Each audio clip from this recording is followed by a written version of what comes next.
Although a lot of the people are still out of town, and some of the people in the other cities will be getting this anywhere from a week to 2 weeks later. Now is as good a time as any to mention something general that I keep threatening, but some of you now should have a feeling from the experience of it, those of you who are out in California particularly, and I'll be doing it tomorrow night in the Big Apple. I've already mentioned it sort of in passing to several people in San Francisco and Los Angeles last weekend and Monday. And so I'll mention it to all of you. Can some of you directly feel that in a very particular way what I have been doing has gone as far, let's put it this way, as it can profitably go in that kind of direction? And I did verbally tell the people in San Francisco and Los Angeles, and I'll be doing so in New York and Miami, that it was very likely the final stand.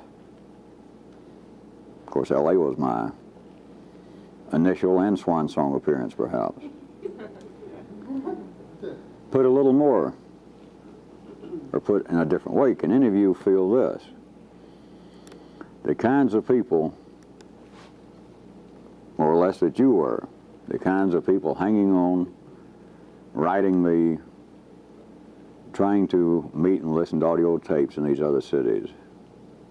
Let's just say that it is a general kind of person. Look around you here, and those of you in other cities, look around at the few people, and don't worry about some secret mystical message I'm intending. But if you just look and just feel, you could say it's a certain kind of person. You people are no longer as certain a kind of certain person as you were. But look at the ones in the other cities. I continue to hint, without a great deal of elaboration, that man is developing a new circuit. It's always been that case, but there is a particular one. And me pointing out that, in a sense, a certain loop was about to be closed, and me even pointing out that life is reflecting that knowledge, even in the field of physics. It's all a gradual process, and I am not telling you that suddenly tomorrow and next week something instantaneous is going to happen. But not only religions, psychology, but the many maps I have drawn out and those outlines that we have put together from the transcriptions, do any of you begin to smell that that stuff is already just about to rot? And the kinds of people that are now still being, they think, attracted, writing me or trying to get together groups of people in these other cities, the kinds of people, whatever I mean by that, and as I said, you should have some feel for it, it has about reached the end of the road. And I keep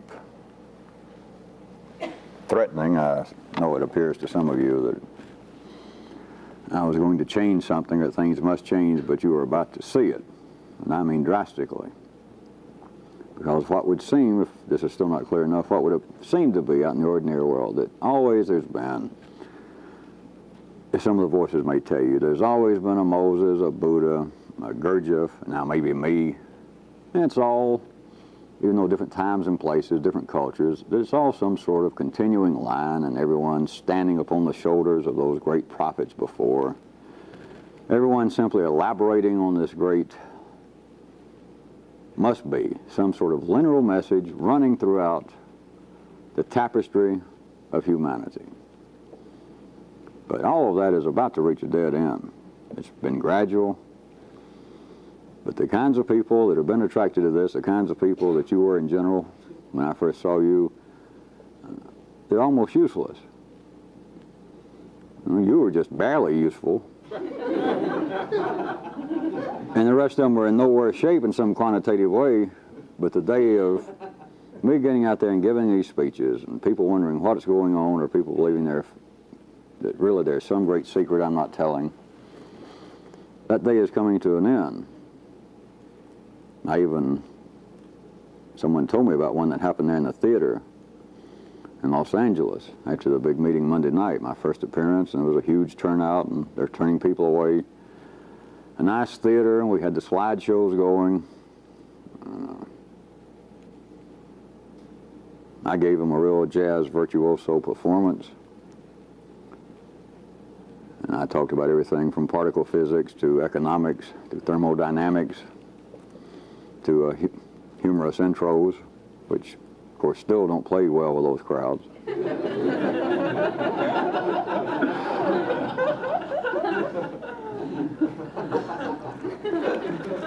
And so when it was over, there seemed to be much excitement. And I just told them they had to leave, that I was going to get on a plane, and that was all over. And I gave them some idea of what might be required if I were going to try to do anything with them.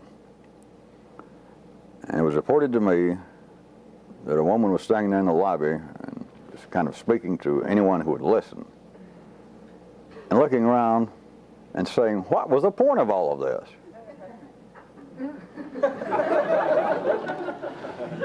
But there it was, free admission. I didn't try to sell her anything. I didn't ask for her to contribute money. She got a free night out, nice surroundings, and still, I can hear the tone of the voice. The person that told me didn't try to, but I can hear it. It's like, well, I came out here, and although it was free and she didn't want to notice that, but to sit through all that, you don't know, what was the point of that? I did not relay that just to get a joke, because that's connected to what I'm talking about. It's, what is the point of this?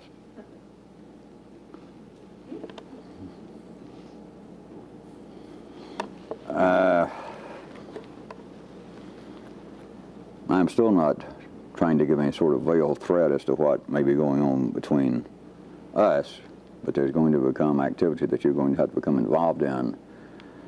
It's going to become less and less a matter, however I do it, of me having to be there in person, or me having to get out and give these kinds of speeches, if they were to continue at all. So we'll continue for the time being along the lines we're doing. I'm going to mention several things. I've got notes from you and things that I know people still believe are quite serious. Back to last week, and about acting and me pointing out the continuing problem that people seem to have about themselves personally. That all of my talk about particle physics and describing things that almost put your mind into some sort of temporary gridlock, feelings you have of some almost near mystical experience, all of that's fine. But many of you, well, let's say all of you, sometimes, almost all of you, still feel the breath of some hot demon. That, no matter how I've stretched the words, the voices fall back into the kind of terminology and description that your voices were using long before you met me. They return to you. They're the demons that you think have been driven out in some way, or they should have been through just being exposed to me. And that there you are with the blues, or there you are in the morning, as I mentioned, just feeling like I cannot even get in my car and drive to work, or I cannot walk in that office again with those same people. I can't even get out of the house and go to the market without feeling as though something terrible is going to happen to me. Let me try another description along those lines. How about one of my terms? We'll make a new one. It's learning how to walk backwards. That all of you, if you have any business being here, is this thing running? It's not on the monitor. You disconnected it. Either should have some actual experience, so that when I mentioned again, as I did last week, that there is a kind of unconditional freedom to simply not be yourself, to put on literally an act. Now, it can be minimal. It is not limited to some specific way in which every day, although I've encouraged you to smile, is one of the easiest. But it is not necessarily that you act in some particular way, or to think that I have hinted that you should go around and act as though you might be Albert Schweitzer's illegitimate son. All it takes is your own knowledge It's your own feeling that this is not what I would do. It's just simply, I do not feel like walking up to this guy at the 7-Eleven store. Whether you feel like you have to plan it, you can do that. If you feel like, well, I'm going to script my life, or at least this, I'm going to walk in and I don't care what's going on, I'm going by the script, I'm going to say to the guy, my, isn't it a beautiful morning? That is quite well to start in that kind of, with that kind of strategy and formation beforehand, which you will find very shortly. I mean, very shortly, once or twice. You can feel yourself that you walk in, and it takes no great deal of planning once you feel it, is you simply do not do what would be natural for you. It doesn't have to be anything that is overtly logical, irrational. You don't have to be silly. You don't have to draw any attention to yourself. It is simply, to start off, let's talk about the mind. Let's talk about the yellow department in the corporation. It's to make it simply say. If normally you wouldn't say anything when you're in this kind of condition, of feeling as though I cannot stand to talk to strangers there in the 7-Eleven store, and yet I've got to pick up something at the store before I go to work. If it is simply that you would not normally talk, that you just go up and you push it up and the guy says, is that all? And you go, it's anything you wouldn't do. It's say, well, yes, thank you. Or to speak first, to go ahead and say what a nice day it is. But the walking backwards part, I wanted to mention to you, if you want to taste just a little bit further, is a matter of quality and to the real freedom of acting. It's what you try to do is to rearrange the way in which the muscles and the mind and the respiratory system are working together. That is acting. Or if you can do that, you're getting into real acting.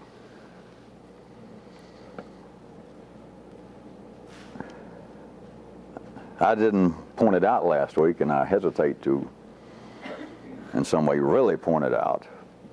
But I assume, continuing fool that I am, that by my recent bringing up of these three divisions of the muscles and the mind and the respiratory system, surely some of you would even have mechanical voices that would see that as a sitting duck to in some way compare that to the red, the blue, and the yellow story. I just thought some of you might try to do that. Real acting would be the kind I'm talking about of the utmost possible freedom.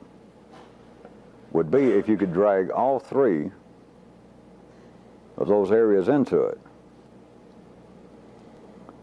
And in a sense, what I have been describing that I said was even minimal and would still work, you might see, would almost be just the mind.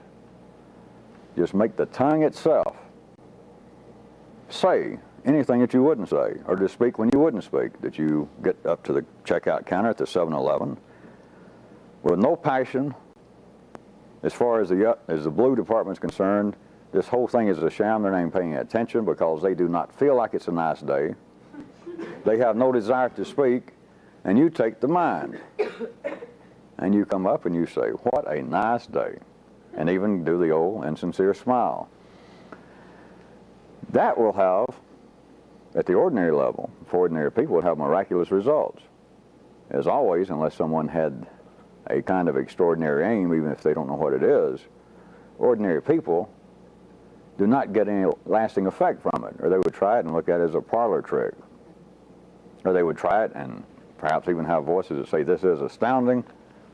In some way they manage to forget it. They never remember it again.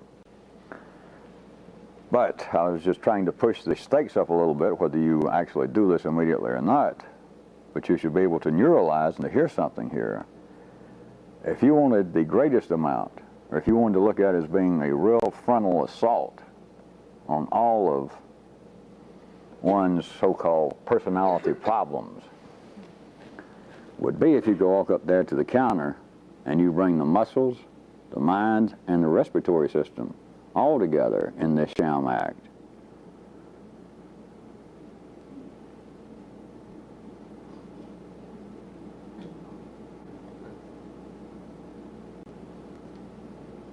You can produce low-level magic just by using the mind. But if you take the muscles and you get there to the counter and you make them do that, which they would not be doing, and if you breathe a different way and then say, what a nice day, and only you know, you're not doing something weird, you're not getting in some position, you're not doing this, you don't have to go, hey, what a nice day. It has to be just enough that you know it, that you get there and you make the muscles do something. Is this, am I making this clear enough? Simply stand in a different way. Gesture in a way that you wouldn't. That everything that seems to be in you that morning, of I cannot stand to face the world, that the muscles are back in a certain repertoire. Of course, the yellow circuit, the mind would be too, having these horrible daydreams, it's cursing about the crowds here, just cursing life and just phooey on everything. And of course, I don't think under these conditions I have to point out anything any more specific to be going on in the respiratory system than the blue department. But there, as you step up to the counter, if you could bring them all three, just minimally, just enough for you to notice, the muscles into something. If you just tensed them, if you leaned on another foot, if you took up a position that you would normally never take, staying there at a 7-Eleven store, and then just, I shouldn't have a great danger with you people. I'm not trying to lead you into something you read about of some old Hindu trick or playing with your breath. All you got to do is just be conscious of it, and you've already affected it. That the person in front of you pays and leaves, and you step up, and you make the muscles do something. And all you've got to do is be conscious of your breath there for a second. To deliberately take a breath, just be aware of it. You don't have to, I'm not saying go, but just take a breath, get the muscles going, do something with the respiratory system, go, say, what a nice day. And you have blown the full mechanical repertoire right then of what you would be doing. There is a lot more to this. But that is what would amount to real acting. I don't keep up with acting methods, but just standing here telling you this, I am sure without knowing it right now that there must be some so-called schools of acting by now that probably are playing with this. I'm just throwing that since I saw it in a certain way. I'm sure it must be going on, and I don't know it for a fact, except now I know it for a fact since I said it. Which, of course, is not really your problem, but I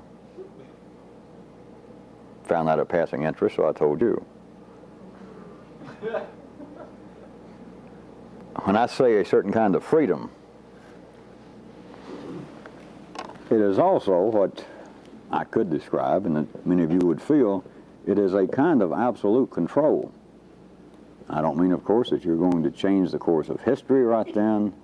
It does not mean that you're going to stop other people there in the 7-Eleven store from passing ordinary hostility and hostile remarks. But the absolute astounding thing that some of you know, that's why I keep pressing this, some of you know it now from experience, to be, in a sense, an absolute sham. That'd be from an ordinary person's viewpoint. Remember the instance I've related on several occasions of someone very sincerely told me that was around you people in some of my public meetings once or twice, and very sincerely. They were concerned and wanted me to respond to it in a reassuring manner. That all of you people seem so pleasant, you seem so polite, but there seemed to be, they hesitated and said, but there seems to be a kind of shallowness to the people. There is.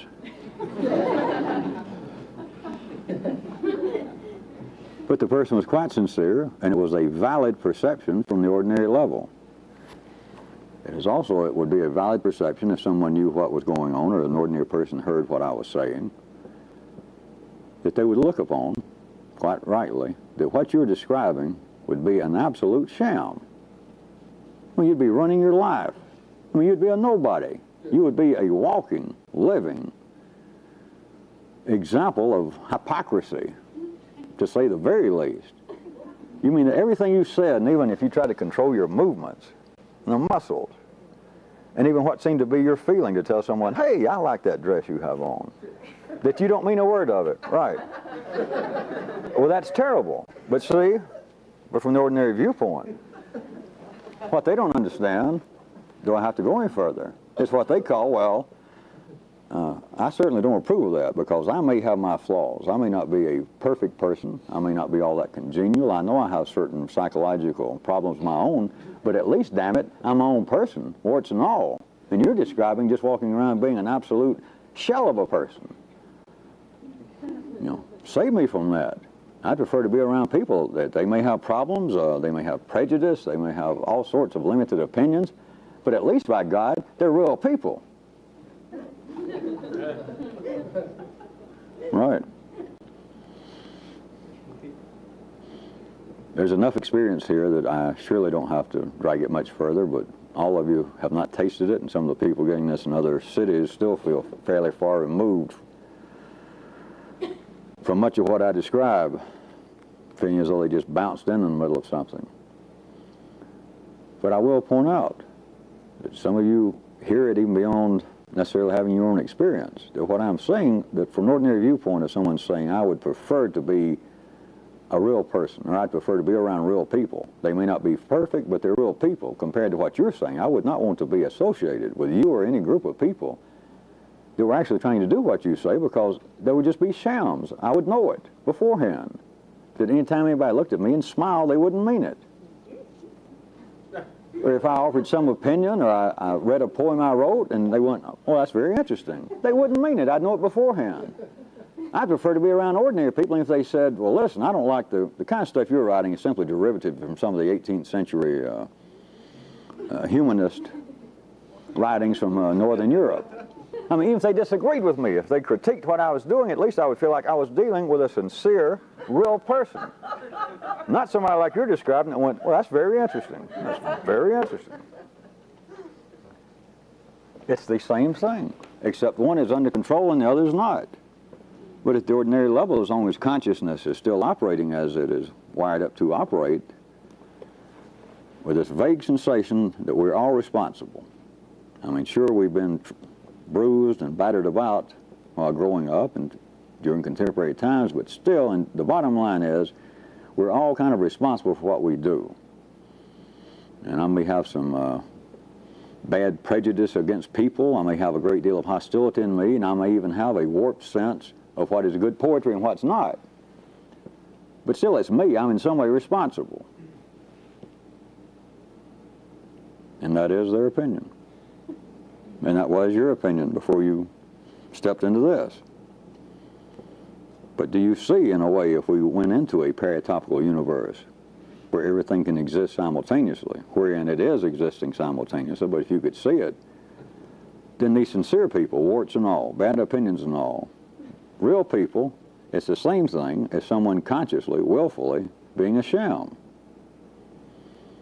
Because I'm just drawing you the bare minimum. Someone attempting to do this, it's not that they're the same, this is preferable. It's the only way to be, because you cannot go but the line level operations of what ordinary consciousness, ordinary feeling, the ordinary memory and movement of the muscles. If you go by it, then this is all a dream.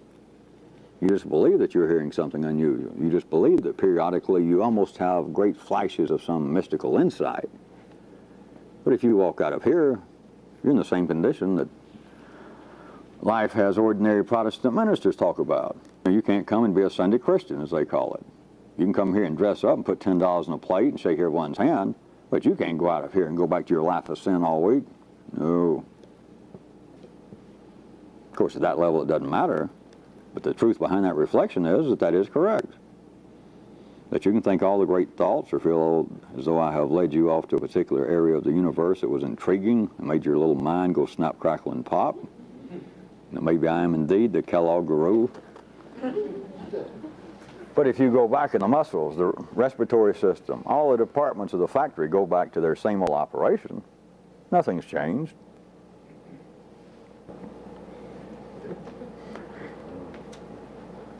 Along the lines of this other temporary dividing of man into parts of his receptory, apparatus being the muscles and the mind and the respiratory system. Can you see that life has produced through man a continuing string of religions, cults, forms of attempted mystical exploration that were limited and directed toward either the muscles, the respiratory system, and lastly, and still the most feeble, the least active, the mind. And it is not, again, limited to some linear progression. At one era of human history, you would have more people involved, let us say, with a religion of the muscles, or what even seemed to be the more avant-garde, the more progressive philosophies, be they political, economic. It would seem at one time that you could see it in a certain way what life was pushing at the foremost at that particular time in that particular place. It was pushing it in the muscles. And then you can see at another time it was pushing it in the respiratory system. It's still going on. Both of them are still going on. Turn on your outlaw independent TV channels and pick up these good down-home preachers. Of course, they don't see some down-home anymore with $500 suits, but look at that. Among other things, it's just readily available. Thousands, hundreds of thousands of people follow some of these guys. They tune in, they go out and contribute money, and they fill up auditoriums, and they swear, they get up and testify that it has changed my life. It just almost like that. It's not some kind of mass insanity. It's not some trick that this Reverend so-and-so is playing. Is you should be able to look at it and try and realize what is going on a very crude level, not the level that's being described, which that's always true with life. You all know that by now. Whatever is being described, that people say, all right, here's what we're doing religiously, politically. No, that's not what's going on. It's a reflection, but you've got to be able to get away from that and then look and actually try and see into the fabric of life what is going on here. Right, you can look at those. I was trying to give you a hint, such as these more emotional ministers, waving the Bible about, and we're in terrible shape and things have got to straighten up, and of course always proclaiming that the end is near. What is going on? What is being touched?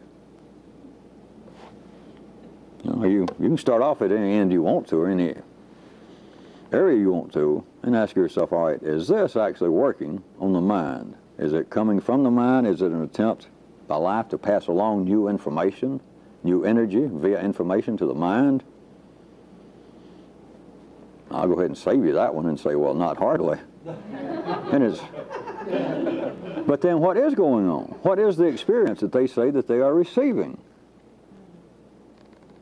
Of course, they say, well, God or little Jesus or the angels came down and they have touched me. They have peeled the scales from my eyes and taken sin and degradation from my heart. Okay, remember that's not true. But what does happen? Hint, hint. People get real excited.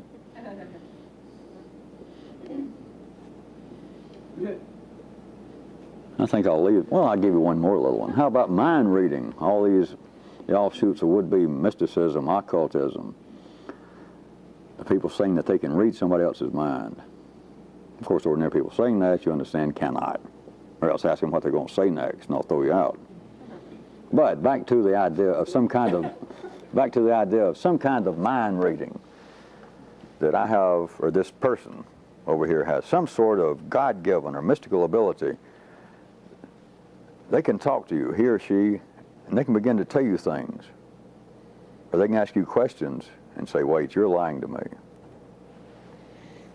Let me just lump it all in mind reading. All of you have heard about such and probably dreamed that that would be a great idea and thought maybe I'd teach you how to do it. Can you see it all from what I'm hinting? That using the description again of the muscles, the mind, and the respiratory system, if there was something to mind reading, there'd have to be three kinds going on. And it can be mechanically already established in life that a person, sure enough, claiming to be a mystic, a psychic, can apparently tell something about somebody that the person says later, well, that was amazing. I didn't tell them that. I don't know how they knew it. What if you could read what the muscles were talking about in a person. You just simply look at them. It might be rather distinct, it might not be that distinct. Or what if you could see the respiratory system doing something in particular, and you could see what it was. Getting into the mind, into the yellow departments, you're getting into a trickier situation, as all of you should know, through all these many tasks I've given over the last 2 years. To say that you literally are reading somebody's mind, anyone who believes in that, especially anybody said they can do it or other people can, if you had to make up a list of those who understand the least walking this planet right now, save a place at the top of the list for anybody that says, well, yes, there is such a thing as mind reading, I can almost do it, or I'm sure I've done it, I'm sure it's possible. You can put them down in a particular place at the head of the list. As you should know, not because I say so, it's not an attack, but anyone who says that mind reading is possible. But now, those of you that may think you understand the least, how in the world could anyone with the slightest bit of non-lateral, non-mechanical knowledge of what's going on in here, that had even the faintest, several handfuls of glimpses of it, could say, well, not only would mind reading be possible, but it could be profitable.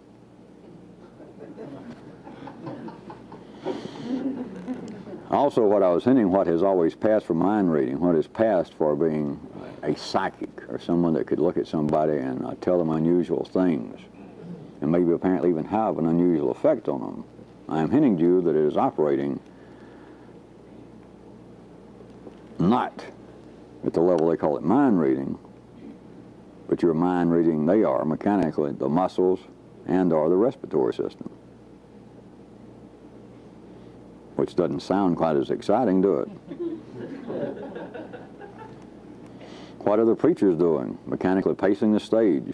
I tell you, everything's show business, and since we started taping and at these public places, now I do it willfully, just to give it more visual interest, rather than me just sitting in a chair motionless.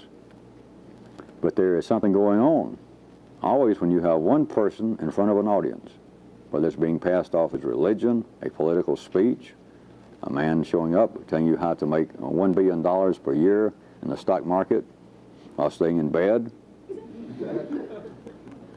It can apparently be working all the way, as ordinary people would say, from a spiritual level, that is a minister, all the way up to the intellectual, if not greed level.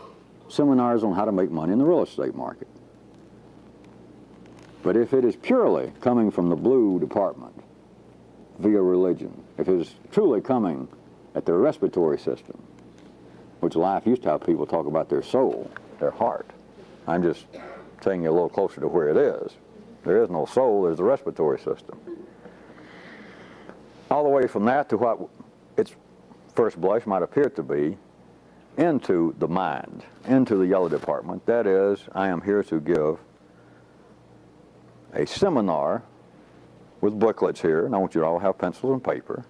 I'm going to tell you the 5 steps, count them, the 5 steps of how to indubitably make money in real estate. So it would apparently be, well, this is quiet, directly from one mind to another. Stuff up your ears, or if you're watching them give some kind of pitch for it on television, turn off the sound, and then look at the muscles of the person. Now just look at their movement. Try to get some feel. Don't try to look for anything just directly. Just try to remember that I pointed out of the action of their respiratory system.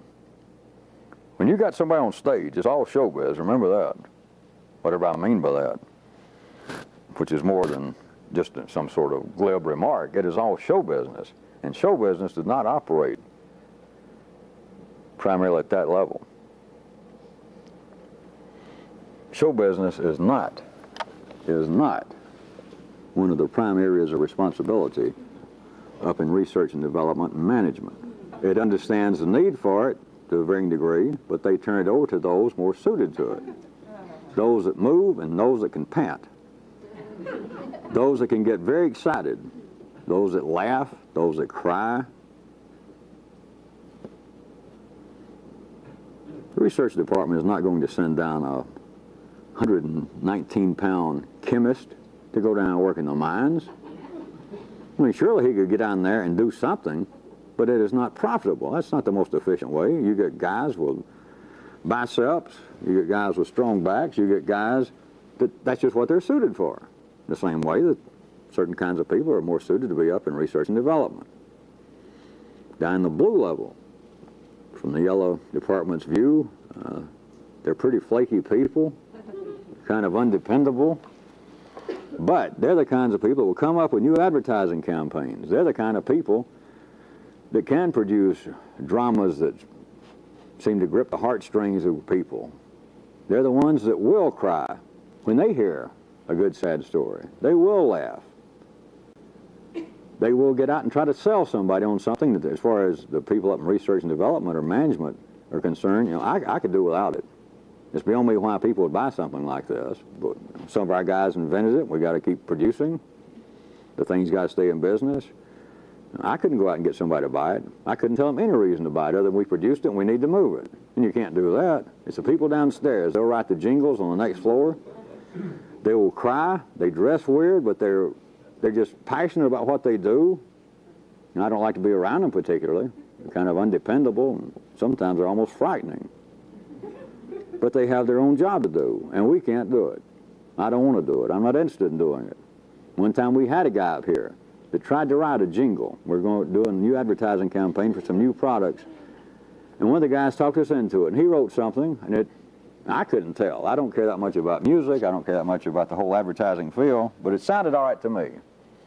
And we got everybody, the heads of all the departments, from the blue and the red and the yellow, and we let the guy do the song. He got some real singers and arrangers, and they used his words and his music, and it got through, and everybody just went, ugh.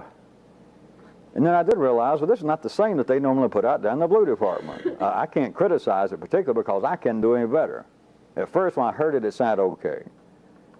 But we got there and had a meeting. We had some of the people from advertising there. Had plenty of the people up from the mines, the good consumers that would be our target audience for this. And I immediately felt, it just barely got going, the jingle, and then producing it, I put it out, and I could feel it wasn't going to fly. And I also felt that they were correct. I didn't know why, because I can't do any better, as I said. But you just can't do it up here. The market research, the feelings of the advertising department, of selling the product, that is, of moving the energy that seems to be you, remember, is what we're talking about. What seems to be your particular position in moving energy. It operates not through some kind of absolute decision up here, even though I pointed out that one of the responsibilities I could mention about the yellow department would be general management. But they cannot totally make some kind of decision. They cannot do the advertising. They cannot tell exactly. We've come up with something. This is a brand new product. This is a breakthrough in the field of plastics, the field of clothing. But they're not absolutely sure that anybody wants the damn thing.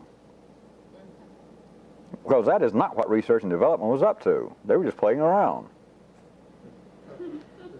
The blue department may continually or periodically send up and say, hey, if you guys or somebody else is putting out a certain kind of product. Now, we're almost set up to do that product. If you could come up with a certain little twist to it, I think we've got a ready market. I think it's about to really bloom and people will buy this if you can come up with it. And it might get their interest, and they'll say, well, why not? Or management may tell them, well, in your spare time, try working on this. But to them, it's strictly just playing around. They don't know where they'll sell. They may have been told that if you can develop this in a particular way, we're sure we can sell it. That sounds nice, but that's not why they do it.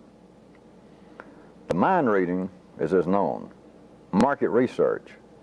It may apparently is being done by statistics in some cases. That is, it may apparently be going on up here. But that's not how the mind reading is done. It is down in the muscles. It is down in the respiratory system. Let me get back to a little more specific, apparently physical matters that some of you have been playing around the edges of. There is literally among other areas, a magnetic field around the brain itself. That's no secret. But I want to tell you about it in a particular way. The magnetic field, even those parts of electrical activity that ordinary medical science can measure, there is more to it, of course, than that. And the field itself, in a particular person, is an absolute limiting factor.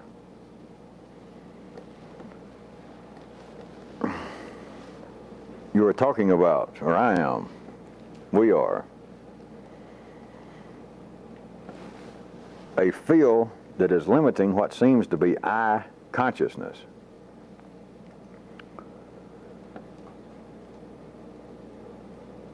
The electrode charge between what would appear to be the positive and the negative aspects of this field are not only the limitations of what seems to be one's individual consciousness, perception, but it is also, if you remember my stories about the fence around the mind that can't see itself, the limits are also the constitution of what that particular brain is conscious of. Another way in which I can describe what has been going on here through the task and what you've done on your own, and the kinds of very distinct feelings that many of you have now. Some of you even want to tell me about things you feel in your brain, which right now I normally tell you that if it gets that bad, go out and run and let it come back again. But part of what this is up to, without you particularly knowing it, but I'll put another description on it, is to take this kingdom that exists between the positive and the negative charge itself in the brain, and you begin to weaken it. And then you begin to ravage the kingdom. That everything that consciousness now has a positive attitude about, which also is just what seems to be the activated side of what it would call negative, even though ordinary consciousness can say, well, I have no negative aspect about this area. I am in favor of it, and that's it, which is not true. The brain is equally disfavored by the whole concept. Or for someone to say, I absolutely have, I'll admit it, a negative feeling, a critical feeling toward this kind of untoward behavior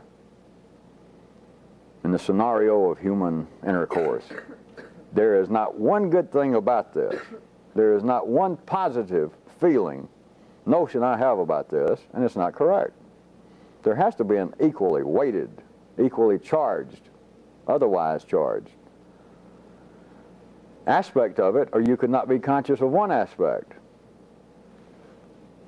It's still the times I talk, and some of you on a bad night, it still sounds as though, just what I did, sounds as though it's some sort of, obviously, paradigmatic, spiritual, psychological description. That is, everyone who smiles is not necessarily happy. Everyone that tells you that they like you, no, they may be holding back something. They may not actually like you that much. There is some kind of psychological thing you're discussing, and it's not. It is part of the biochemical action. That for anything that the brain apparently has a positive charge on, it has an equally weighted negative charge. Now, can any of you, just take that fairly simply, at least as simply as I just described it, see that part of what you're doing, the task I've given, you trying to neuralize some of the things I've said, and then the things you're doing on your own, is you're almost killing your own opinions. You're almost tearing your brain apart. Of course, it doesn't seem that way in the beginning. It seems to be psychological stuff. That some way I'm having an influence. I guess some people that first get here think that I am working some kind of magic, or there's just a hypnotic spell of some kind, or metaphysical vibrations going on when we all get together. And that sure, you don't seem as hostile as you used to be. You don't seem to be as immediately prejudiced toward other people. And that it is obviously something spiritual, or since I don't seem to like those words, you may say to yourself, well, it's kind of a psychological growth I'm going through. It is a biochemical change. It just appears that we have to talk about something. I have to keep mapping out things that apparently it has some effect to say that I tell you unconditionally that you cannot be a critic and get anywhere.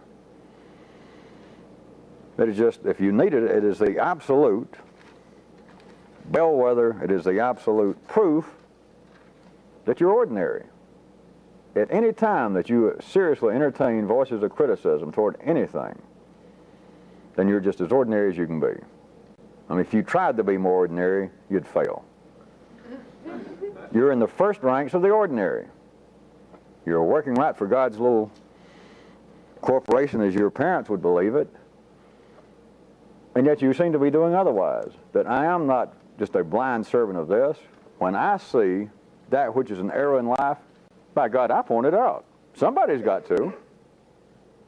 In fact, it's probably the duty of us better educated, more insightful people to point out areas where life could be improved.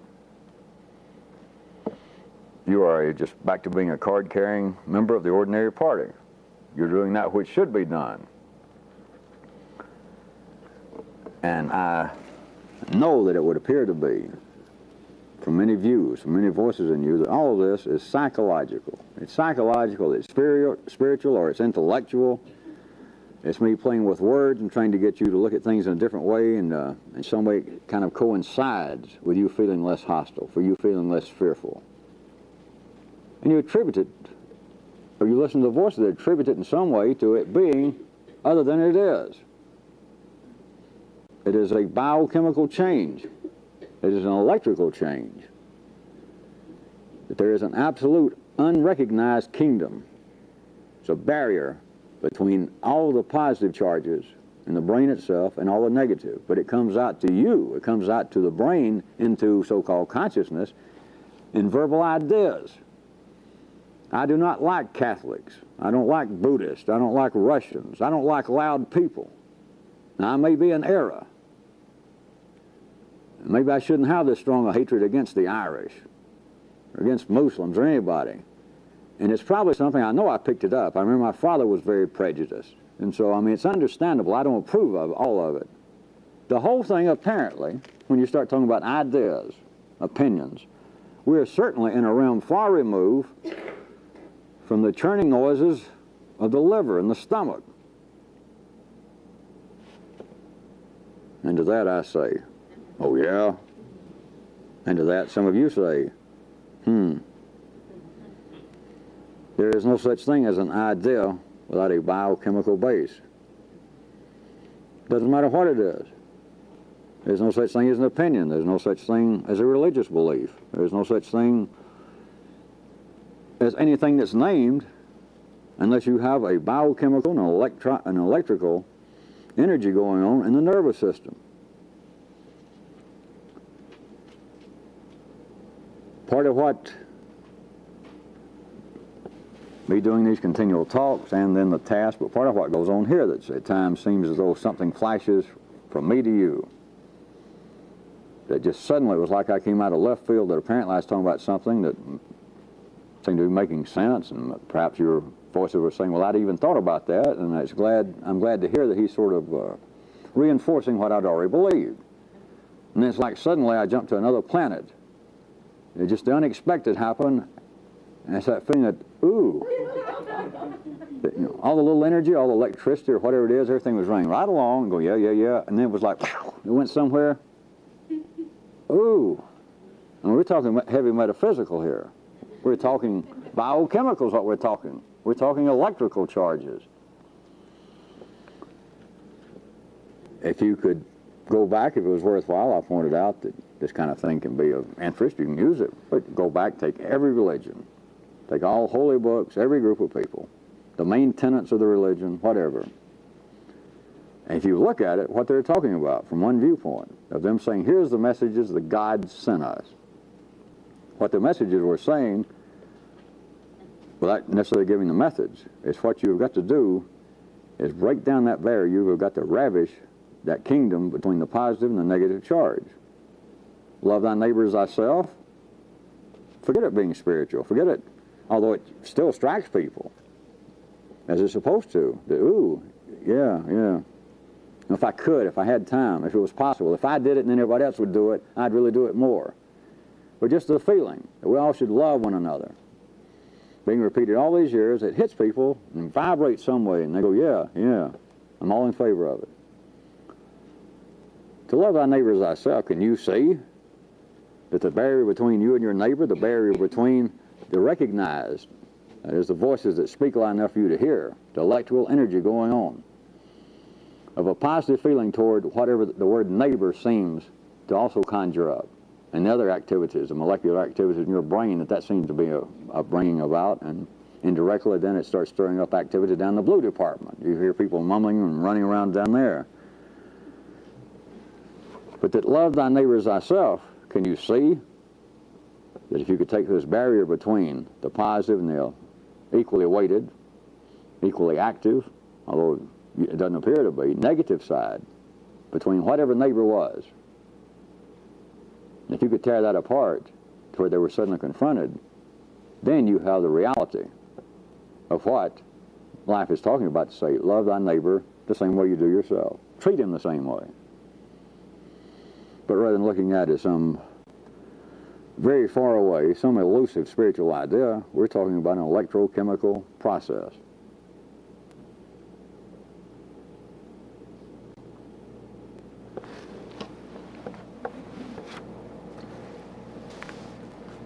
Something I mentioned some months ago, several people brought up. Remember when I pointed out a certain so-called recognizable, accepted fact about certain alloys and them being able to assume other shapes, but then heat would simply snap them back into their original shape, no matter what apparent mortal intervention took place. All you got to do was raise the temperature and everything went. Several people found that intriguing and wanted to know if there was more to it, or was I hiding something else, or they felt like they were about to explode in their own brain with that. Let me point out one more aspect. I was talking about breaking down and ravishing this unrecognized kingdom, this wall between the positive and negative charge in the brain itself, within that magnetic field. How about look at it having to do with a matter of size? If you stay the size that you were born, if you stay that size, I'm telling you, in a thermodynamic way, into another dimension, it's not just limited to this, but thermodynamically, you are always subject to being snapped back into your original condition. I assure you it is, in my funny world, it's not just mine, but I assure you that mathematically and physically, that is true. That if you remain that size, you can apparently be making some change in some of the departments. You can apparently be experiencing some complete change in communication between the entire factory, between the muscles and the mind and the respiratory system. But if you stay that same size, if the factory is the same size it was when I say you were born, you understand, when you quit growing mechanically, when you reach the age of maturity, if that building, that operation, the factory itself is the same size that life produced you as mechanically, all it takes is enough heat, and you can be having dreams in the mind of great metaphysical things. You can, down in the blue department, be running around in circles and having a big time and thinking that I may be able to jump out the window any minute now and fly. But all it has to do is a certain kind of heat be applied. Your mother calls, her monthly phone call. Someone at a store, someone at the office simply turns on you and gives you a look like, well, you idiot. It's the same kind of transfer of energy that you have always been subject to, and all the dreams, all the feelings that I'm almost about to become a true feeling, caring human about my fellow man, and suddenly, that same person in the office looks at a report you did and gives you a look, and it's all gone. Ordinary people would have the voices that would attribute it to, oh, this is a psychological something in you that makes you respond. I bet you that person that you say looked at you and always just kind of brings you down into the dumps, I'll bet you, if we knew enough, that person reminds you of somebody in your past that had a distinct effect on you. Or if it was more toward the religious side, somebody could believe, all right, I am not living the good life of a Jew or a Christian or a Muslim. I am not living according to the great precepts of our cosmic forces, and therefore I'm subject to these fits of temper. I'm subject to these fits of suffering when people do not treat me in an appropriate manner. But I am telling you that it is a physical, it is a thermodynamic, it is a mathematical situation. If the factory never increases production, then you're always subject to this. And I assume that some of you are sharp enough to maybe want to stick together this with what I pointed out, that everyone starts off thinking they want to change, not only out in life, but in such as this. I've got an idea of being some great mystic. I just know I want to be like so-and-so that I've read about. I can just picture what it would be to be more enlightened, to be more conscious. I could describe it to you. If you can help me do it, I'll be glad to pay you and I'll buy your books. But the unrecognized, the unspoken part is, and this is not an attack. All of you should have your own knowledge of this one now, because there is something to be learned there beyond what I would try to tell you in words, is that yes, I have this picture of me, always being happy, always being charming. I am never embarrassed. I am concerned about everyone from a non-selfish view. I can picture all that, and any time I spoke, which would be very seldom, but when I did speak, people around me would understand that I was speaking on a higher plane. I can picture all that. But also, the unspoken part is, they picture all of that, the same thing they are now, but it's something that they've got now put in their pocket, or they slapped it on their thighs or in their brain, that I am still who I am. But it's like the rest of this in some way can be fitted on me. It can be pushed in. The organism can't talk about it. And if it was accused, if it said, now wait a minute, according to what he said, you mean you want to be some kind of great mystic and be real caring, but you got a hell of a temper. Well, yeah, that'd have to go, and they don't mean it. That is not the way the organism works. They couldn't describe it, but if they had to verbally, if they had to talk about it, they would say, well, no, that's not true. I do want to be better. For what the organism is wired up, the pictures it has, that I would like to have new abilities, I would like to be a more humane, a more conscious person.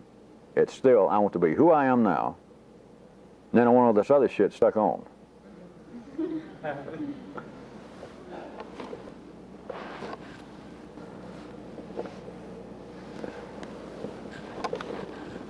When I speak of size, there is literally, and of course it always fits if you notice, even into what seems to be a parabellum land. Somebody write that down and put it in the dictionary. But there is a size, and the size fits into my picture of me telling you the factory. It's not only simply physically the factory, of course, we're not talking about that, but the production, what is going on in the factory as a whole, in that complete building. If it stays the same size, then everything else is dreams, because you're always subject. All you've got to do is be some trouble down in the mines, a fear. Somehow the mines are about to explode. The yellow department hears the guys are fixing to go on strike. Some of them down there are so mad they got hammers in their hands. We're afraid to go down there. All you got to be is be that kind of heat, that kind of shock is what it appears to be psychologically. Go on, and you're right back where you started. That you bounce back thermodynamically the same way as the alloys do, and it can't be stopped. Now, can anyone see a connection with me pointing out the need, the absolute need, to tear down the unrecognized barriers that separate the positive and negative charge in this field surrounding the brain, this magnetic field? If you can tear that down, do you understand? We're talking about something, it's not simply twice as big as it was. I'm not going to tell you what, but it's not simply twice as big, but just mathematically at the binary level, I assume you see that the function of the brain right then would at least double, which I repeat for the third time is not the end of it whatsoever. But wherein it was like any opinion you had about this one thing, any feeling that apparently could be expressed, that you could think about it. Whatever it was, the area in which your brain seemed to be operating and perceiving it has at least doubled if you could tear down the division between the positive and the negative. So now we're talking about a different size. We're talking about that which is far beyond the realm of a believer in something or a follower of something. And you're dealing with something now that cannot be mechanically shrunk back to its normal size. It's too late. Or who likes my old story? The guy finally tells him, listen, I don't know more about what's going on than you. I just read a book, and everybody should get away from me. I don't know what I'm doing. Does everybody remember that story? And everybody leaves except one guy. And he said, I'm telling you, get away. I'm going crazy trying to talk about it. I don't know. I just found the book, and I've just been making all this stuff up. The guy says, never mind. I've gone too far. I'm almost enlightened.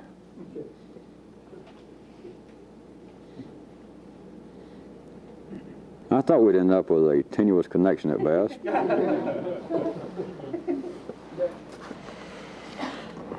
Let me try to point out maybe one or two other fast things. Picturing this factory, the building. I mean that synonymously, because when I'm talking about factory now, I'm talking more about the processes going on inside the building. But we're talking about that same drawing from last week.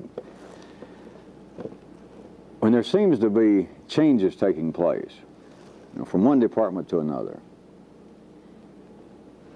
a suggested change, then apparently one of the whoever would be apropos to it, the change begins to be initiated. The faster the change happens, the more it seems, without any doubt, to be very controversial. The more heat is produced, and not just thermodynamically, although that's the basis, but apparently psychological heat, resistance. It is simply controversial what you people are doing in this other department, because it gets too fast.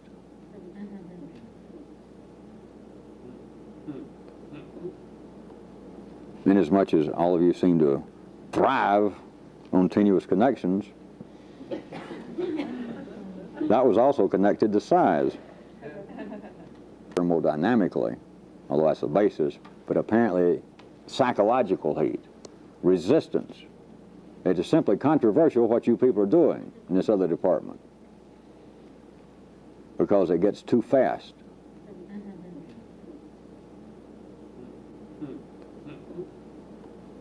Inasmuch as all of you seem to thrive on tenuous connections, that was also connected to size. Well, let's don't get in too big a hurry. I want to know what I'm doing before I move. Yes, I've read your books and I've seen you talk once or twice, and I'm not sure exactly what the point of it is, but it feels like there's something to it. But I've got to have a darn sight more real information about this. I mean, I can feel in me, I seem to have my own personal motivations to pursue this, and I'm not even too sure about those. I'm going to have to do a good bit more reflection. I'm going to have to think about this, and I'll get back with you.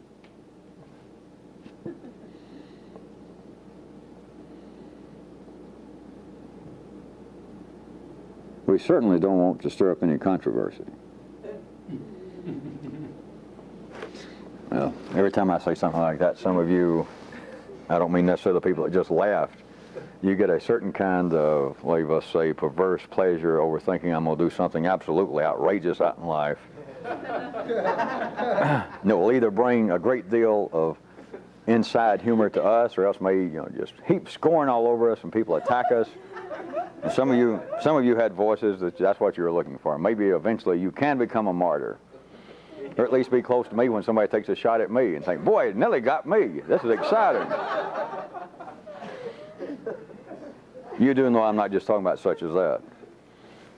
But feel in yourself the continuing questions for a long time for many people is, I almost have my teeth in this. I have tasted enough. How come I can't go faster? Can't you give me some kind of personal something? Can't you give me a trick?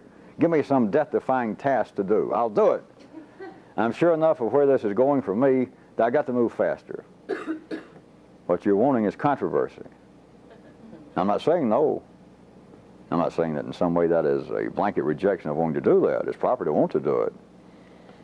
I'm pointing out within a single factor, that is within you, there is a speed that's already determined. I'm not saying don't break it, but I'm telling you there's a speed already determined, and when you start going faster than that, things get hotter, but also I can put it into time. When things apparently, information, suggested change, the manifestation of change, the beginning of a change from one department to another, that from one department to another, apparently things are being done differently.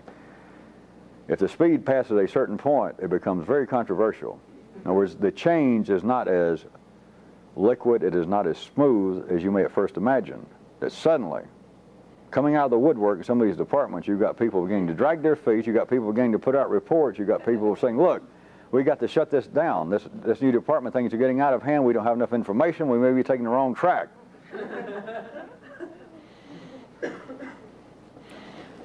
I am, of course, hinting that that should give you some notion as to whether you're on the right track or not. Of course, the real notion I've tried to point out to everyone in the beginning, you can't do anything wrong. If you're doing something that's out of the ordinary for the general production of your factory, you can't do anything wrong. You know, within reason. You can't go out there and fool around with the zoning ordinances of your particular community where your factory's been erected. And speaking of that, since this continues to come up,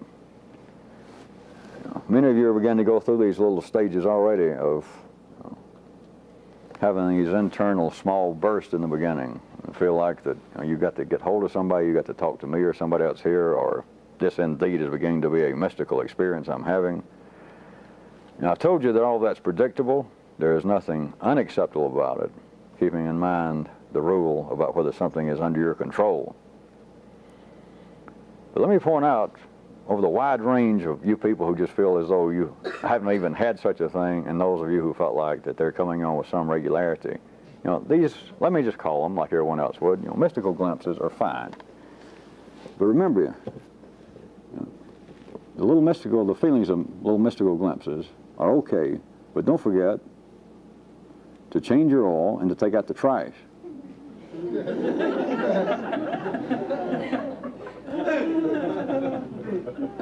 And it is quite proper, since I am the one responsible for bringing up such maps and bringing in this information and trying to put clothes on it from somewhere else to make it apparently visible, that it is quite all right for this continual attempt to neuralize one's apparent self and one's consciousness as mere molecular activity, like I've described.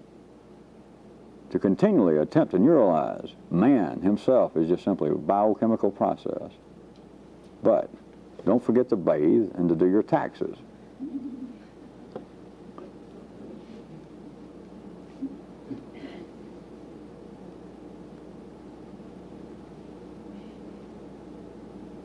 One thing that really puts a chill, they don't know how to describe it, and those of you that were in California, without you having to analyze it, I assume that you recognize the fact that you saw a new act, if you'd seen me speak 6 months ago somewhere, that it was a new act, still as ill-scripted or as unscripted as before, but you understood that, hey, this is a new piece of business. But part of what does not fly on those one-shot occasions, and people that even get exposed to me in this more than once, is simply that it does not seem to be not only mystical enough, but not even mystical whatsoever. That sure, maybe I'm putting on some kind of act to get your attention, that is the public, this audience, right off the bat, by throwing in fuck or shit, and that kind of thing, or telling a joke to start with. Maybe this is some kind of act he's trying to, kind of shock us or get our attention. But then many of the people's voices, after it goes on for an hour or so, they still can't analyze, but they leave feeling like, no, there was no act. That's just nothing at all what I had in mind. And yet it continually smelled just like it. I just thought, well, I'm home. I found something. But it's not that it was not mystical enough. It just wasn't mystical, period. I wasted my night. I want my money back. We are not, of course, talking about strangers coming into an audience in California or elsewhere. We're talking about ourselves. Well, I'm talking about yourselves.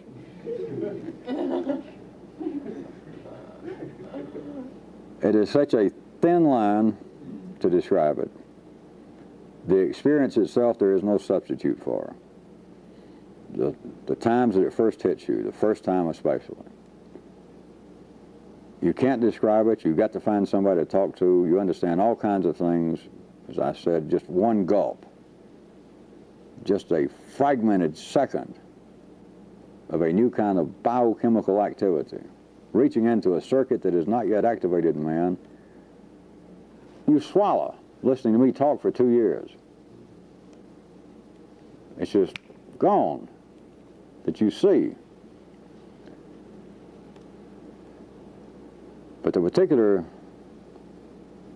area in the research and development in which I am operating, all of you that's been around for some time now realize this is no act I'm doing or talking about it not being mystical. The ordinary descriptions of mystical, the ordinary descriptions, the kinds of pictures and beliefs that have already been instilled in many people's wiring system, of some kind of blissed out Swami, or that you can stagger around and be so full of love for your fellow man that you might walk out in traffic and get hit by a car. You know, how cute that is to see such a person. And they're serving a purpose.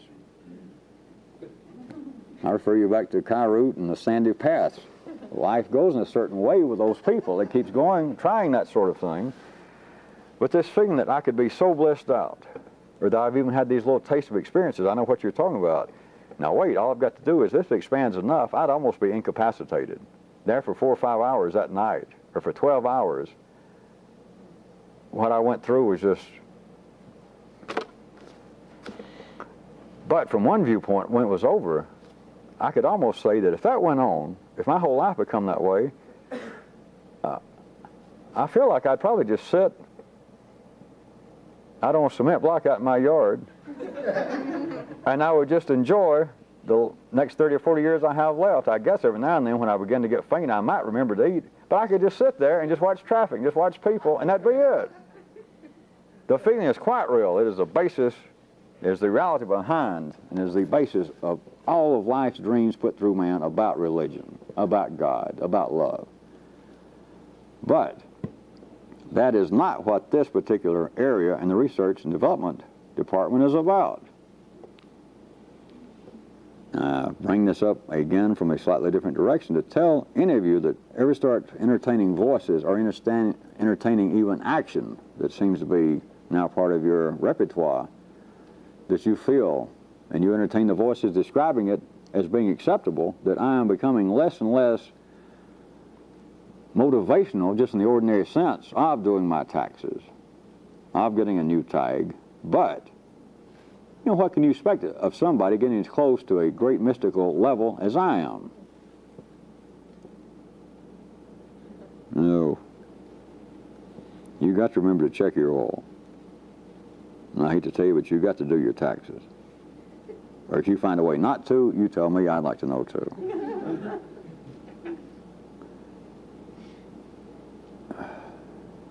I know I continue to bring this up in different ways, but can any of you even, let's assume that verbally for the last 2 or 3 minutes you thought that it made some sense what I was saying, whether voices in you agreed or whether it sounded like that which you wanted to hear. But let's assume that you followed and it made sense. But do you also see, I'm going to say this quick, so you got to listen quick, compared to what your dreams and what the majority of man's dreams are through life, about what would be mysticism, what would be great states of enlightenment or consciousness. Historically, it's always, the pictures come out as being some kind of person removed from life. And somebody in a robe, somebody sitting on a mountaintop, somebody who just has no interest, no participation almost in the mundane flow of the world of Caesar. Right? It just seems to be, and it seems to be correct. Comma, but can you hear right quick that what I'm describing, that you got to be a walking around mystic. You got to be able to function at an absolute first-class minimal degree in this factory. You got to produce, you got to take in, you got to mill, you got to mine, you got to do everything on the minimal level in an exceedingly efficient fashion to where you don't even have to fool with it. And you don't go around forgetting to do your taxes, and they come to take you away and you say, oh, well, I didn't mean to, but I'll tell you the truth, I forgot. Or I knew that my car would finally freeze up without oil. I just forgot. I tell you, I've been so busy. Can you glimpse right quick where I was going? To what historically would apparently be the correct picture of somebody almost removed from life, just blissed out, in touch with the cosmic forces. That somebody can be otherwise, do you understand which is the most profitable? It doesn't appear to be so to ordinary consciousness. That's why I oftentimes refer to this as the absolute radical arm. And that many people that get exposed to, especially what they perceive to be me on a casual basis, many of them do think, well, it's some kind of act. You know, he's trying to shock people.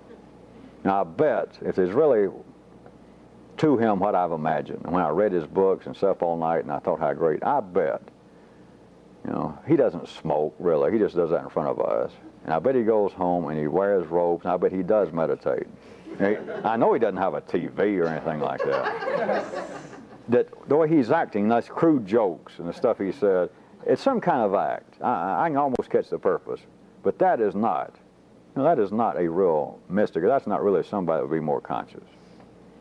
And it is quite the ordinary for that to be the majority opinion that life has of itself and what it's doing. But my quick question, I'll repeat one more time, can any of you just get a glimpse? And I'm not using me as some kind of singular example, but that somebody that would be almost a secret mystic, that there is a very particular way, that they are the radical arm.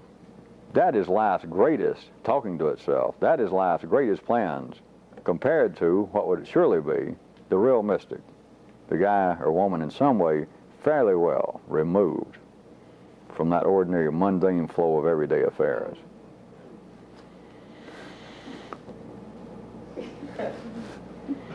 It is back on, isn't it? Still, somebody give me a signal so that I know when I press it on. That was off-camera technical talk about our filming. At least any of you seeing this tape think that you missed some kind of mystical... We were discussing technical aspects. Quite mundane.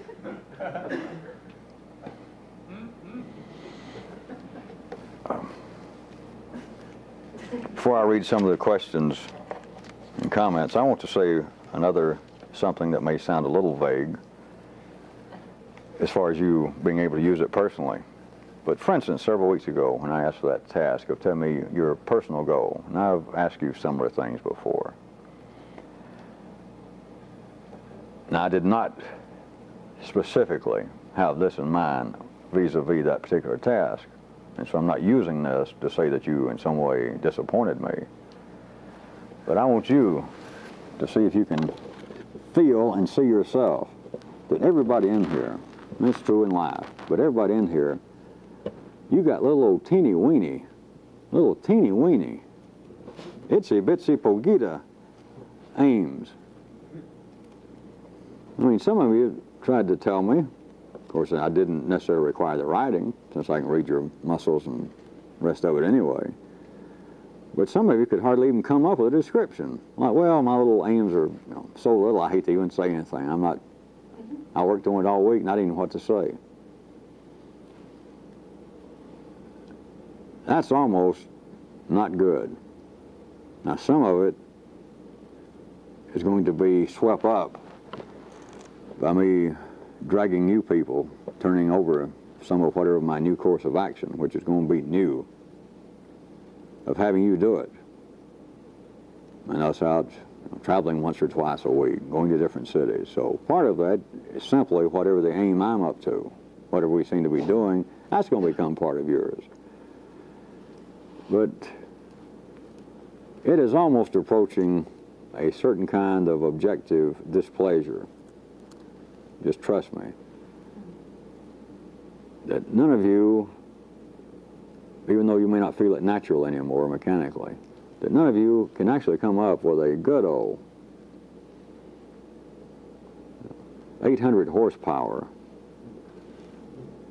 multi-driven steam engine, just some kind of gigantic, almost insane, almost impossible.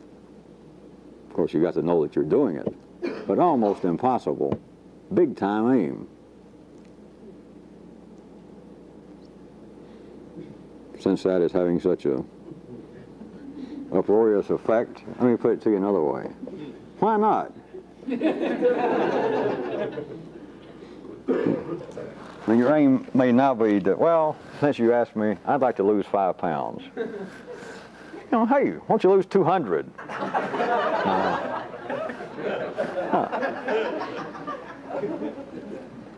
I guess I should beat that. Instead of the aim being to lose 5 pounds, which is nothing wrong with, why don't the aim be, all right, in the next 2 years, I'm going to make and have in my hand $200,000. No, I don't know how, I'm just going to do it, by God. Well, 5 pounds compared to that, or I'm going to make a record. If I have to put out myself and carry it around the radio stations, I'm going to have at least a local hit. I'm going to have it on the charts in some city. I'm just simply going to do it. That's it. And whistle while you work. From an ordinary viewpoint, you might be just gliding right along, just in silly oblivion that you do not understand. I mean, you do not understand the complexities. You don't understand the odds of you even getting a record played on a reasonable sized radio station.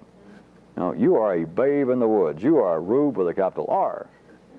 Of course, that's why when I say do the impossible, I have to tell ordinary people when they first get involved with this to abandon fighting the unbeatable foe and dreaming the impossible dream.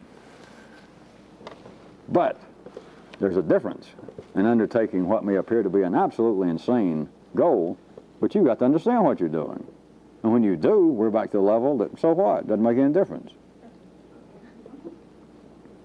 But some of you should hear a little piece of that. I told you I didn't have anything real specific I was going to whip on any of you individually. But at least any of you think that you were just in some small minority that had very small plans. You're not. The biggest plan that came out of that task, I guess, was somebody wanted to lose 10 pounds. That was about the biggest goal. Of course, many of them, you expressing, well, what I want to be able to do is to be as conscious all the time as I am some of the time.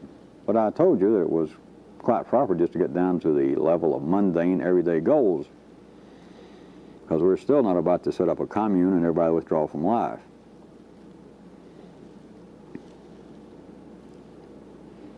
Somebody in here, some group of you now that I mentioned, you ought to undertake something. Doesn't cost extra. At least in the beginning. If you were just TOA, just talking of action, thinking of action. Yeah, I'd like to lose 10 pounds, but that, so what? That's nothing.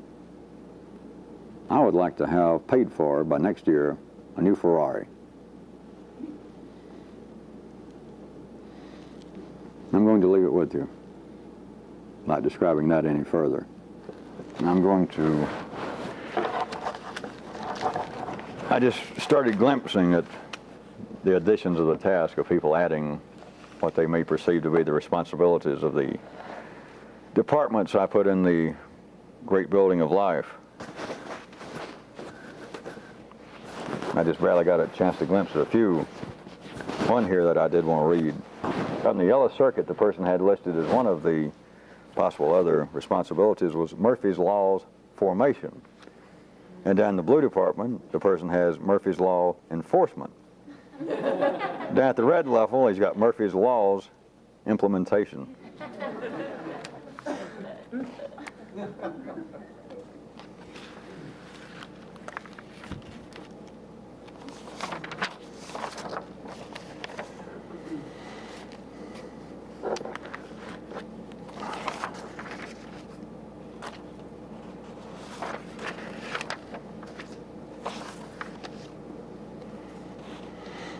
Someone, I'm not going to read it all, but it was a basis of someone here believing that they were beginning to see even more on their own, to see and to smell the kind of hostility that seems to be inherent in humor.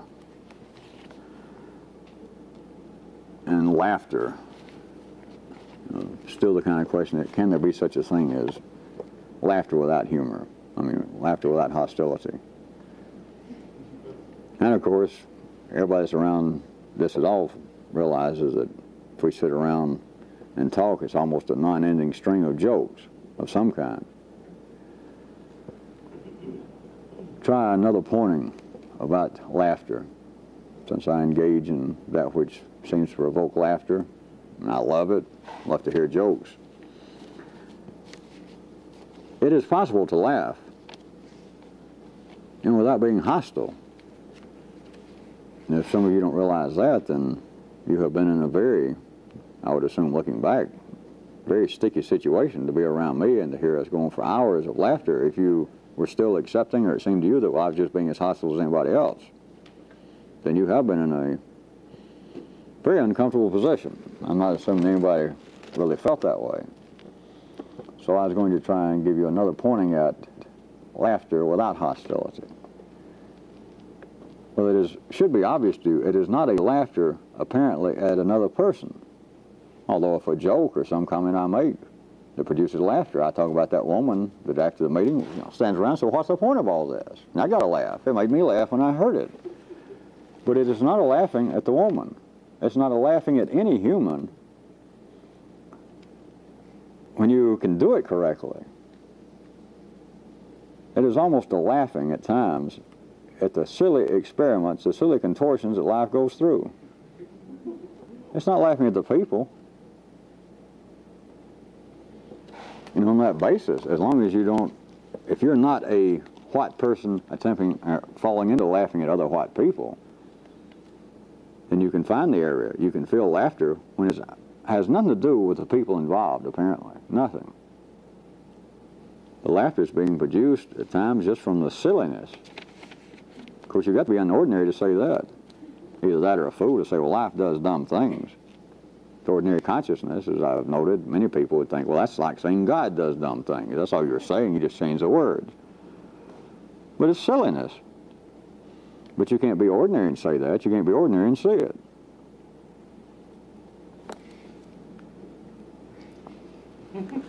If the circuits have their own filing system, could it be that the upper circuits are attempting to relay some of its research and development to the lower circuits? Always. Now that's on the ordinary level. Well, the way life is going, that is always true. In a sense, that is the parallel history of civilization. That is the continuing cry of love thy neighbor. It's the cry now from many quarters that we cannot let nuclear research or nuclear development just run unchecked. That may be more costly than we assumed, not just the money. And so it is always, in the sense of the way the person asks the question, of the upper circuits attempting to relay some of its research, I could throw in some more, research, development, and understanding, or at least well-placed projections and theorems to pass it down to the lower circuits. On every ordinary level, it is always true. And I could point out for those attempting this, those involved in that certain area of research and development, it is more so true, to say the very least. That's always true on every level, ordinarily. To do this, it is more so.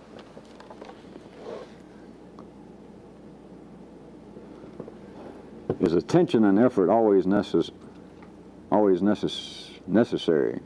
Could there not be an all-at-onceness? I couldn't resist, since the person put it that way, to read that.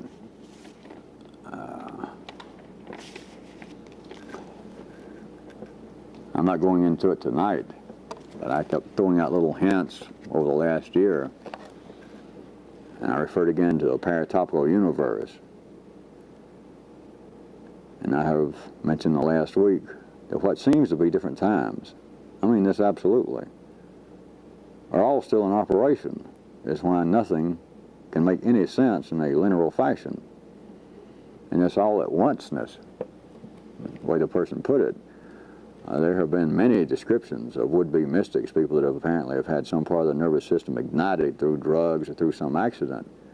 And that is a fairly common description that they try to give, where they call it a mystical experience, a spiritual experience.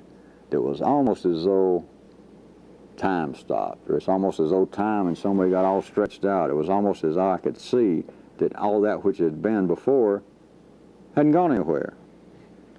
It was just like everything was just happening at once, and yet there was no hurry. It was almost like I could stand there and I could look around and everything that ever happened was still happening. I could see that running its normal course, I could see right now everything's going to happen. In other words, I could read the future. I can't tell you what it was, but it was just like everything was just all there at once. And just at my leisure, I could sort of peruse it. Literally. I guess this is probably in science fiction. I don't read it. But now that I thought I made up the term, it just smells to me that they're probably writing science fiction. But I mean something specifically. It is like parallel time. It is like that which seems to be the divisions of the past. You know, whether it be 20 seconds ago or 20 years ago or 2,000 years ago. That this, what seems to be the linear conception, it seems to be the truth, that all of this is past and it's gone. And now there's some kind of flow going on now, and we're right here in the present.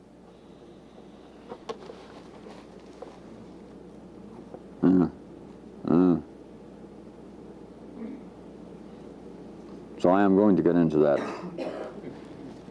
somewhat more. I just keep trying to lay hints, and now somebody asked directly, so I was throwing out more hints. Someone else asked of a more mundane nature about the rule of not eating meat. Maybe I should make this, well, I obviously should make it clearer. You know, where they have to avoid everything and that doesn't have, has any eggs in it, like mayonnaise and etc. And whether they could eat French fries that had been cooked in grease, where they'd had fish and chicken. You can't do the impossible. It's not moral. We're all getting some kind of meat. You're right. French fries, I'd forgotten. I knew it, but I'd forgotten that. Every time you eat fries from most greasy places, you know, they could have been cooking chicken or steak in there. You just can't go around doing the impossible. And crackers are going to have eggs in it. You just can't do the impossible. It'd drive you crazy. It'd be more trouble than it's worth. So forget about that. It's just literally do not go out and eat a piece of steak or chicken. Just don't eat meat directly. Don't eat. Some of you people in other cities, I don't think I even ever mentioned eggs. It's not as bad as meat. But if I didn't make it clear to some of you people who are still attempting to sincerely follow this in other cities, it's direct eggs. Cracking open eggs and eat them, drop it too. But all that's, many of that stuff is going to show up. And if it was worthwhile of everybody having to be an absolute, quote, vegetarian or absolutely abandon all that, I'd tell you. All you'd have is be a damn new hobby. It'd drive you nuts. It's just more trouble than it's worth. Diminishing returns, I believe they call it.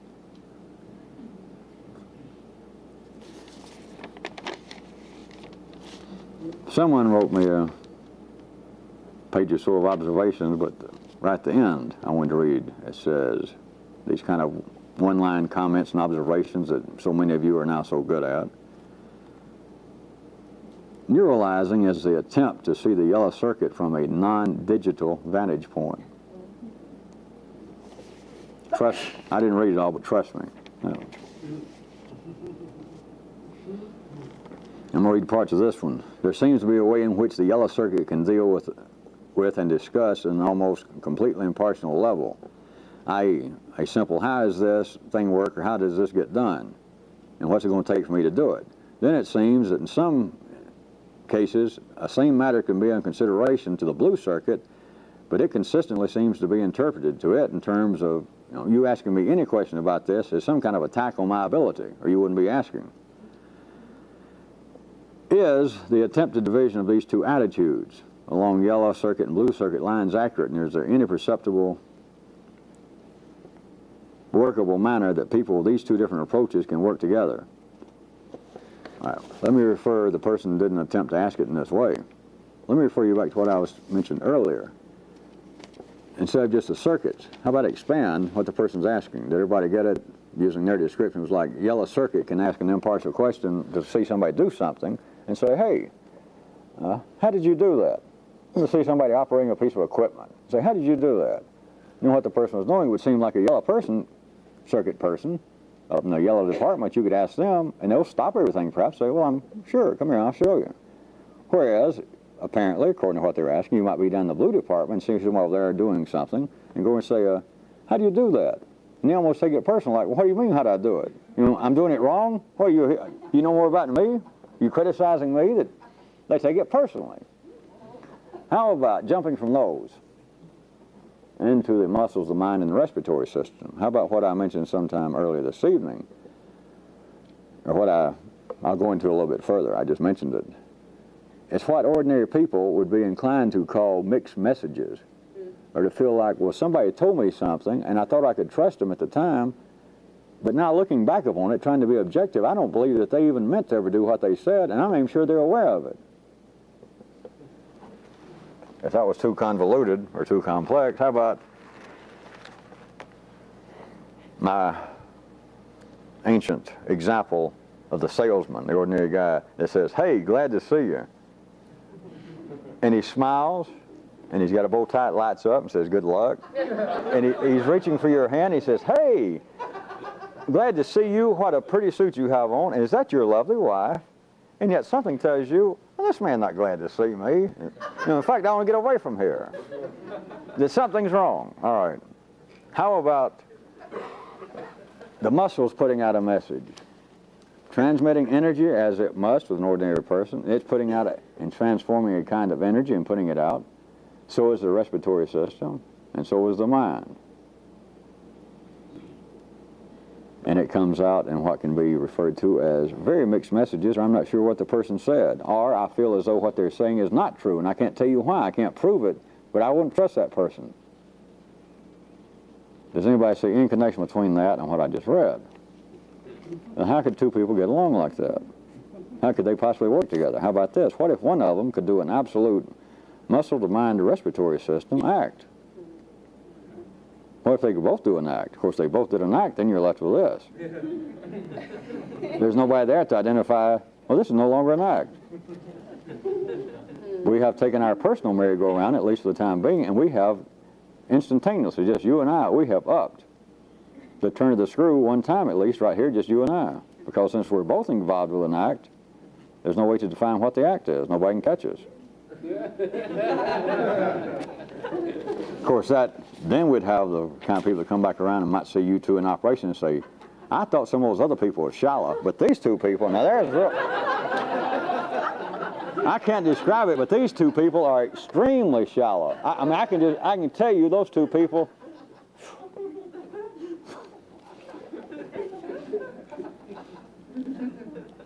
How about another quick aside?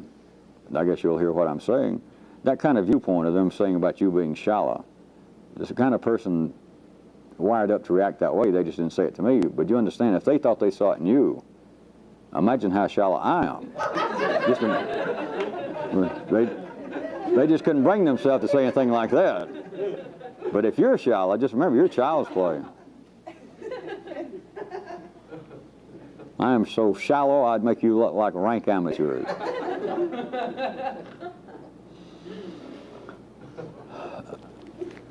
I want you to try a task. I hesitate to say much more than just a few quick words.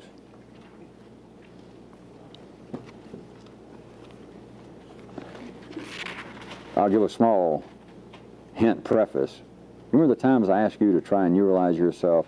Why are things shaped a certain way? What is life? Why is only a wheel, and that sort of thing? Or spatially, why do things seem to exist in a particular manner that they've worked out the most efficiently?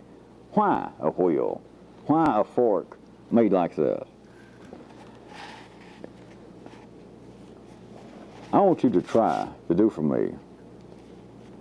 Assuming you come up with anything at all, I'd be delighted to see it as always. Like a stratigraph. Could you conceive of, now I'm talking about on your own, don't try to take something I've said necessarily, and God, don't take any of you people who read science fiction and try and steal some idea from somewhere and give it to me. Well, it's not that you would be hurting me, don't do that to yourself. See if you could, like any further hint, conceive of another possible way in which the mortal world, that is where humanity is now, not changing humans, how else could things be arranged right here? How could they possibly have been arranged other than they are right now? Of course, the real trick of this is you've got to sit there, or walk there, or run there, and come up with a conception of what this is, or you can't do anything else. That's why I hesitate to describe much more, possibly, because it just starts suggesting to you. But my hint, of course, is that things could have been some other way. But then you got to think, well, how are they right now? that humans could still be operating, more or less as they are now, but what seems to be out there, that's what I mean by a mortal universe or mortal world. There's a way in which you can see that humans and human life could go on about like it is now, but what seemed to be out there could be drastically different. Drastically.